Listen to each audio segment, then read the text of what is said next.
நீ என்ன அவரோட பெரிய புடிங்காடான்னு கேட்கறேன் எடப்பாடியா, பெரிய புடிங்கா நீ போகமாட்டியா நீ? அம்மாவே தேவைப்பட்ட போனாங்க, வைகோ வீட்டுக்கு போனாங்க அவங்க பாப்பாங்க. அம்மாவே தேவைப்பட்ட ஜி.கே. மூப்பனார் வீட்டுக்கு போனாங்க. அம்மாவே தேவைப்பட்ட ராமதாஸ் அப்புறம் தோட்டத்துக்கு போனாங்க. அம்மாவோட இப்படி பெரிய புடிங்காடா நீ? எடப்பாடி பார்த்து கேட்கறேன் நான் ஒரே விஷயம். இவங்கெல்லாம் சுயமொழியே கிடையாதா? அந்த ஓபிஎஸ் அன்னைக்கு அப்படிதான் சொல்றாரு. அந்த ஐயா ஓபிஎஸ் ஐயா என்ன சொல்றாரு? நான் குருமூர்த்தி சொல்லி தான் சேர்ந்தேன், பாரத பிரதமர் நரேந்திர மோடி சொல்லி தான் சேர்ந்தேன். ஏன்டா இப்படி பிஜேபி காலில் போய் நக்கின்னுக்கிறீங்க? அதான் அவங்க காலை ஏன்டா நக்கி தண்ணி குடிச்சுக்கிறீங்க எல்லாருங்க? உங்களுக்கு சுயமூலம் இல்லை. பிஜேபி சொன்னா, நிர்மலா சீதாராமன் சொன்னா இல்லைங்க. பிஜேபி வந்து அவங்களுடைய பார்கெனிங் பவரை வந்து இன்க்ரீஸ் பண்றதுக்கோசம் அதிமுகவை டைலூட் பண்ணுதுங்க. அதாவது வெளியில வந்து சேருங்கன்னு சொல்லிட்டு கட்சி உள்ளுக்குள்ள உடைக்கிறான். நம்ம கட்சி எதுவுமே பிஜேபி அமித்ஷா கிட்ட கொடுத்துட்டு அவங்ககிட்ட நீ பிச்சை எதுக்கு சீட்டு வாங்குற? உனக்கு 25 சீட் வாங்கி ஓடி போயிடு. இதோட என் கட்சி வராதுன்னு அப்படிதானே தெரியல. இப்ப அதிமுக தாவேகா இணைந்தால் வெற்றி பெற்றுமா? ரெண்டு கட்சிகள் மட்டும் கண்டிப்பா 180 சீட்டு ஈஸியா வெற்றி. டிடிவி தேவையில்லை, ஓபிஎஸ் தேவையில்லை, வைத்திலிங்கம் தேவையில்லை, யாருமே தேவையில்லை. இந்த 2 பேர் சேர்ந்தா போதும். இல்ல ஓட்டு பெர்சன்டேஜ் பொறுத்த வரைக்கும் இப்ப திமுக கூட்டணி ஸ்ட்ராங்கா தானே இருக்காங்க. எல்லாம் சேர்ந்தாங்க. திமுக கூட்டணியில வந்து 20%, 5% மேல இல்ல. ஆனா இவர்கிட்ட 25% இருக்குது. தாவேகா கிட்ட, அண்ணா திமுக கிட்ட ஒரு 20% இருக்குது. 45% வந்துருந்தாங்க. அங்கே ஆள் இல்லை. திமுக வந்து இப்போ இவங்களெல்லாம் உள்ள சேர்க்கறாங்க. மனோஜ் பாண்டியன் திரும்ப நீங்க சொல்ற மாதிரி 4-5 பேரை ஓபிஎஸ் சேர்க்கறாங்கன்னு. ஓபிஎஸ் அவருக்கும் அவர் பையனுக்கு ஒரு சீட்டு கொடுக்கணும். ஏற்கனவே ஓபிஎஸ் வந்து அங்கே ரகசியமாக 3 சீட்டு பேசி முடிச்சுதான் தகவல். அதில் மனோஜ் பாண்டியன் பேர் இல்லாமல் கூட இருந்திருக்கலாம்.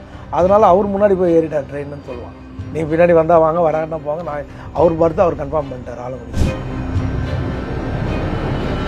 நயினார் நாகேந்திரனுக்கு அதிமுக உட்கட்சி பிரச்சனைக்கு அந்த ஆளுக்கு என்ன சம்பந்தம்? அன்னைக்கு கேட்கும்போது அது அதிமுக உட்கட்சி பிரச்சனை அமித்ஷாலேருந்து நயினார் வரைக்கும் எல்லாம் சொல்லிட்டு போயிட்டீங்க. இவங்கெல்லாம் சேர்ப்பீங்களா? இப்போ உட்காந்து செங்கோட்டையன் திமுகவோட பி டீமானு எதுக்கு நீ கேட்குற? செங்கோட்டையனுக்கு உனக்கு என்ன பிரச்சனை? அந்த ஆளை போய் நீ எது கிரிட்டிசைஸ் பண்ற? அதாவது நீ என்டிஏவை வந்து பலவீனப்படுத்துவதற்கோசம் வந்த ஒரே தலைவர் யாருறான்னா, சத்ரு யாருறான்னா அது நயினார் நாகேந்திரன்.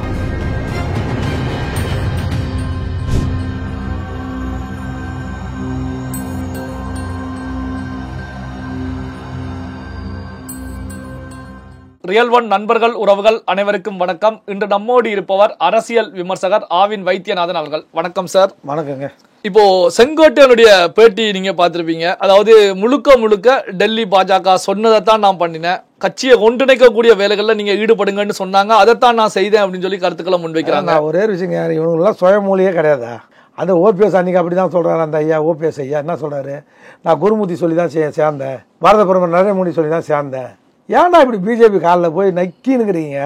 நான் தான் அவங்க காலை ஏன்டா நக்கி தண்ணி குடிச்சுன்னுக்கிறீங்க எல்லாருங்க. உங்களுக்கு சுயமா இல்லை. அனைத்து இந்திய அண்ணா திராவிட முன்னேற்ற கழகம் அம்மா 2009 சொன்னாங்க பீச்சில் கடற்கரையில் பேசும்போது என்ன சொன்னாங்க? நான் செய்தது மிகப்பெரிய தவறு, மக்கள்கிட்ட நான் மன்னிப்பு கேட்குறேன், பிஜேபியோட இனிமேல் ஒட்டோ வரவோ கிடையாது சொன்னாங்களா இல்லையா? அதுக்கப்புறம் அம்மா ஒட்டோ வரவோ வைக்கல இல்லை. அப்புறம் நீங்கள் ஏன்டா அவங்க காலை வந்து நக்கின்னுக்கிறீங்க தான் கேட்குறேன் நான். நக்கி பசங்களை உங்களுக்கு சுயமூலம் இல்லை. பிஜேபி சொன்னா, நிர்மலா சீதாராமன் சொன்னா, இதெல்லாம் உங்களுக்கு மூளை இல்லையா? அமித்ஷா சொன்னார்னு அதெல்லாம் போனான். யார் எதனால போனான்ற நீங்கள் மனோஜ் பாண்டியா இந்த ஒரு காரணத்துக்கு தான் போனான். இவனுக்கு டயர் நக்கின்னுக்கிறானுங்க, அங்கே போயிட்டு அவனுக்கு கார் டயர் நக்கின்னுக்கிறானுங்க. இப்போ பாஜக அப்படின்னு சொல்றது ஏற்கனவே நிர்மலா சீதாராமன் அவர்களை செங்கோட்டையன் சந்திச்சிருந்தாங்க. அவங்க சொல்றதான் கேட்டு செயல்படுகிறார் அப்படின்ற செய்திகள் கூட வந்துட்டு இருந்தது. அப்போ நிர்மலா சீதாராமன் மூலமாக செங்கோட்டையன் பலிகடா ஆக்கப்பட்டிருக்கிறார் அப்படின்னு. பிஜேபி வந்து அவங்களுடைய பார்கெனிங் பவரை வந்து இன்க்ரீஸ் பண்றதுக்கோசம் அதிமுகவை டைலூட் பண்ணுதுங்க. உங்களுக்கு அதாவது வெளியில வந்து சேருங்கன்னு சொல்லிட்டு கட்சி உள்ளுக்குள்ள உடைக்கிறான். இதுதான் தளபதி ஸ்டாலின் சொல்றாரு, இதுக்கு போய் அடிப்படையாதீங்க, ஒன்று நீங்க ஆட்சியில் இருக்கணும், இல்லை நம்ம ஆட்சியில் இருக்கணும், நீங்க போய் பிஜேபி காலில் உள்ளாதீங்கன்னு. அந்த ஆளு நம்மளை பார்த்து பரிதாபப்படுறான் அதிமுக காலை பார்த்து முதலமைச்சர். இது புரியாம அவங்க போன இடத்துல ஏக்நாத் ஷிண்டேலேருந்து எல்லாத்தையும் அப்படிதான் டிவைடிங் ரூல் அப்ளை பண்ணி காலி துக்குநூறாக ஆக்கினாங்க எல்லா ஸ்டேட்டையும். தமிழ்நாட்டில் வந்து அப்படி கிடையாது. இது தமிழக மண், வீர மண், கருப்பு மண், செம்மண், களிமண்னு தளபதி ஸ்டாலின் சொன்னா கூட இந்த களிமண் எடப்பாடிக்கு ஏன் புரிய மாட்டுது? நம்ம கட்சி எதுவுமே பிஜேபி அமித்ஷா கிட்ட கொடுத்துட்டு அவங்ககிட்ட நீ பிச்சை எதுக்கு சீட்டு வாங்குற? உனக்கு 25 சீட் வாங்கி ஓடி போயிடு. இதோட என் கட்சி வராதுன்னு அப்படிதானே தெரியலாம். அப்படி இல்லைன்னா எடப்பாடி என்ன பண்ணணும்? தாவேகா கூட பேசியோ இந்தா உனக்கு 100 சீட்டு பிடிச்சிக்கோ, நான் 135 நிற்கிறேன், நீ 100 நிற்போம், நம்ம 2 பேர் மட்டும் கூட்டணி மற்ற யாருக்கும் கூட்டணி கிடையாது சொல்லி முடிவு எடுக்கணுமா இல்லையா? நீ 2.5 வருஷம் முதலமைச்சர், நான் 2.5 வருஷம் முதலமைச்சர், நான் துணை முதலமைச்சர், நீ முதலமைச்சர், இல்லை நீ துணை முதலமைச்சர், நான் முதலமைச்சர், இப்படி எதையாவது ஒன்று பங்கிட்டு வராத ஆட்சிக்கு அட்லீஸ்ட் இப்படியா ஒரு அச்சாரம் போடுன்னு அண்ணன் எடப்பாடியை பார்த்து கேட்குறேன் நான். எப்படி நீ வரப்போகிறதில்ல? 15% கீழே தான், எவ்வளோ வேணாலும் எங்கே வேணாலும் பெட்டு கட்டு. அதுக்கு அவங்ககிட்ட 20% 25% இருக்குது. யார்கிட்ட? தாவே கேட்கட்டும். அவங்ககிட்ட வந்து கட்சி நடத்துறதுக்கு வழி நடத்துறதுக்கு ஃபேக்கல்டிஸ் இல்லை. அவங்ககிட்ட அடிவில் கிளைக்கழகத்துலேருந்து இது நகர கழகம் வரைக்கும் ஒன்றிய ஊராட்சி வரைக்கும் அவங்க கையில் ஆள் இல்லை. ரசிகர்கள் இருக்கிற உருமாட்டம் பண்ணுறதுக்கு அதுதான் சொன்னாப்புல. யாரோ சொன்னாப்புல, ராஜேந்திர பாலாஜி சொன்னார், இவங்கள்ட்ட ட்ரெயின்டு அன்ட்ரெயின்டு ஃபெலோஸ், நீங்கள் நாங்கள் ட்ரெயின்டு ஃபெலோஸ் இருக்கிறோம்டா, ஆர்மி இருக்கிறோம் நாங்கள், எங்களோட சேரு, உனக்கு வேறு வழி கிடையாது. அது உண்மைதான். இப்போ அதிமுக தாவேக இணைந்தால் வெற்றி பெற்றுமா? 2 கட்சிகள் மட்டும் கண்டிப்பா 180 சீட்டு ஈஸியா வெற்றி பெற்று. இல்ல திமுக கூட்டணி அப்படியே கூட்டணி கவலை இல்ல. இது 2 பேருக்கு அடிஷனலா வந்து தேமுதிக ராமதாஸ் தலைமையிலான பாமக இணைய போறாங்க சொல்லப்படுது. தேவையில்ல, ஓபிஎஸ் தேவையில்ல, வைத்திலிங்கம் தேவையில்ல, யாருமே தேவையில்லை. இந்த 2 பேர் சேர்ந்தா போதும். இல்ல ஓட்டு பெர்சன்டேஜ் பொறுத்த வரைக்கும் இப்ப திமுக கூட்டணி ஸ்ட்ராங்கா தானே இருக்காங்க. எல்லாம் சேர்ந்தா கூட திமுக கூட்டணியில வந்து 20% 5% மேல இல்ல. ஆனா இவர்கிட்ட 25% இருக்குது. தாவே கிட்ட அதிமுக கிட்ட ஒரு 20% இருக்குது. 45% வந்துருந்தாங்க. இல்ல விஜய்னு தேர்தல் களத்தை சந்திக்கல. அதுக்கு முந்தைய எல்லாரோட சாம்பிள்ஸ் நம்ம பார்க்குறோம். எல்லாரோட சாம்பிள் ரிப்போர்ட் வருது. விஜய்க்கு இவ்வளோ பர்சன்டேஜ், அதில் வந்து 5% 10% முன்ன பின்ன இருக்கலாம். ஆனால் 20% லீஸ்ட் பர்சன்டேஜ் விஜய்கிட்ட இருக்கு. 20% ப்ரூவ்டு 20% எடப்பாடிக்கிட்ட இருக்கு. 19 20 இருக்கு. இந்த 2 சேர்ந்தா 40%. இந்த வாட்டி யார் 35% ரீச் ஆகுறாங்களோ அவங்க வெற்றி. ஏன்னா இந்த பக்கம் ஓட்டு பிரியுது, 5 பிரிய போகுது.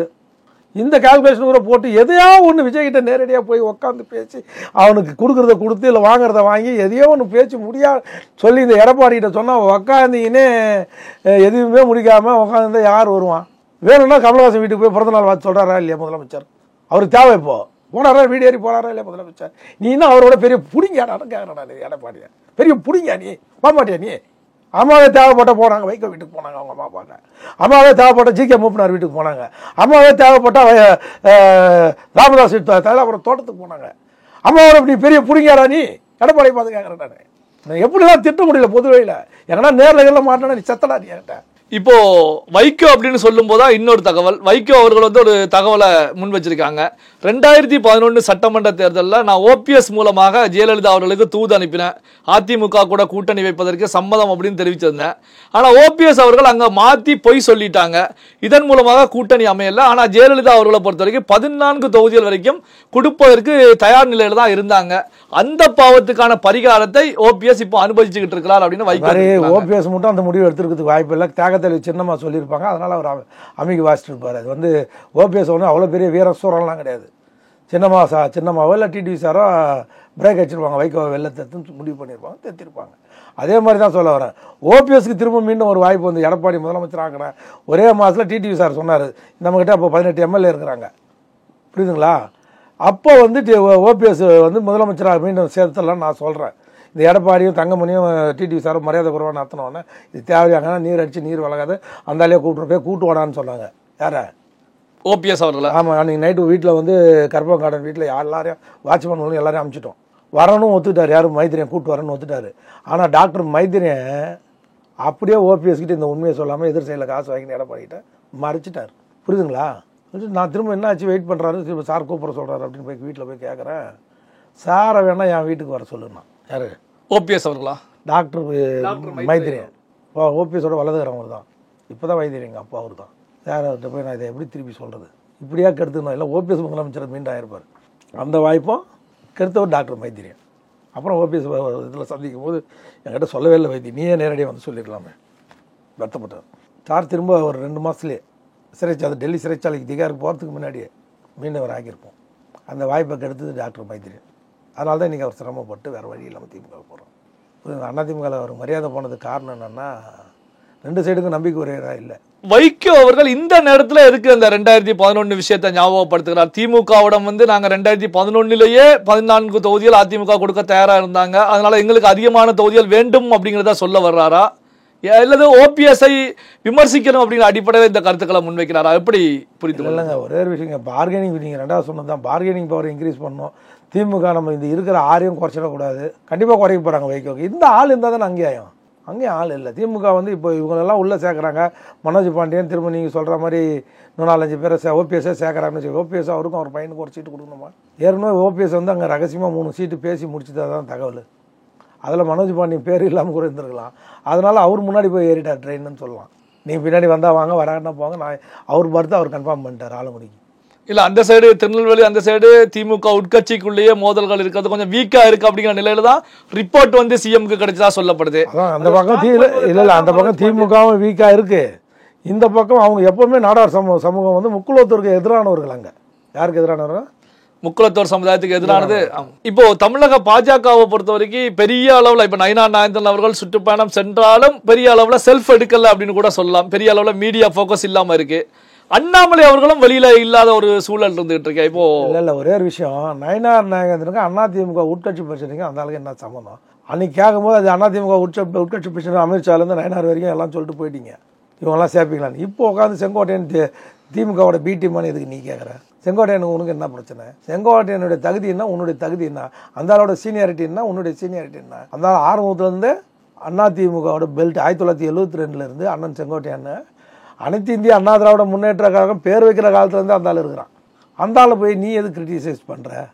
அதாவது நீ என்டிஏவை வந்து பலவீனப்படுத்துவதுக்கோசம் வந்த ஒரே தலைவர் யார்றான்னா கூட்டணியை, பிஜேபி கட்சி ஐக்கிய வந்த சத்ரு யார்றான்னா அது நயினார் நாகேந்திரன் தான். என்னைக்கு அண்ணாமலை பதவியை ராஜினாமா பண்ண சொல்லி வற்புறுத்தி எடப்பாடி தான் நயினார் நாகேந்திரன் பரிந்துரைத்தன் பேரில் தான் இந்த கட்சி பிஜேபி என்டிஏ கூட்டணி துக்குள்ளக்குள்ளாக போயிடுச்சுங்க.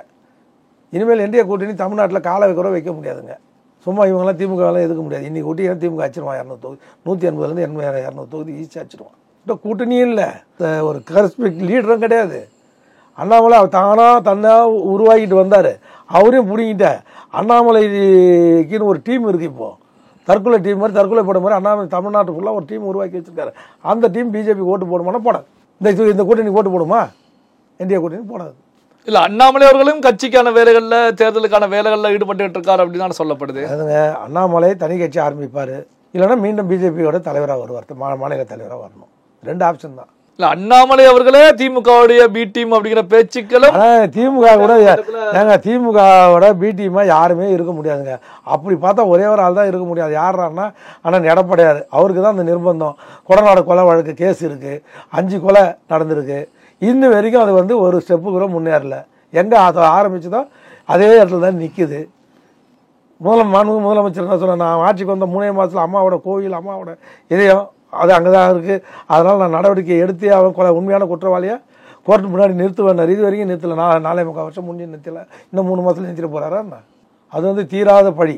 எப்படி பாதாள சாக்கடையில் ஊழல் நடந்திருக்கோ, குடிநீர், அதாவது பாதாள சாக்கடைன்னது மழை நீர் குடிநீர் வடிகால் வந்து எப்படி மிகப்பெரிய ஊழல் நேரு பண்ணியிருக்காரோ அதே மாதிரி இது வந்து இந்த கொலை வழக்கில், கொடநாடு கொலை வழக்கில் மிகப்பெரிய மர்மம் நீடிக்குது.